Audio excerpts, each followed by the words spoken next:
Moral sıfır, odaya yürüyorum. Sonra şu aklıma geldi. Biz o otelde yalnız değiliz. Doğal olarak inanılmaz bir karma dağıtma sistemi yapmışlar. Ben o sistemde piyango kime çıktı bilmiyordum odaya gidene kadar. Bana çıkmış. Şöyle kapıyı bir açtım. Anneannem. Gece 3'te kalktım, bir baktım mutfağa. Kınalı ayaklarını yıkıyor lavaboda. Abdest alıyormuş. Full tabaklar, bardaklar. O zaman Twitter olsaydı anneannemi tutuklatırdı. Çok ciddi söylüyorum. Yani bu anlattığım kadının otelin odasında kapıyı açtığında karşında durduğunu düşün. Ana ne dedim? Gece olmuş 2. Ayakta uyuyabilirim. O durumdayım. Tam böyle uyuyacakken anneannem benden evvel uyudu. Bunu da bir marşla benim odaya, yandaki odalara, sanıyorum hatta abartmak gibi olmasın, lobiye iletti. Abartıyor muyum? Hayır. Kuzenim burada.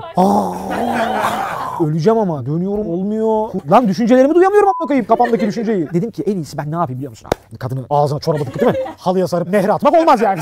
Anneannem çok seviyorum. Ellerinden öperim. Aradım oda servisini. Oda servisini. Kız korktu.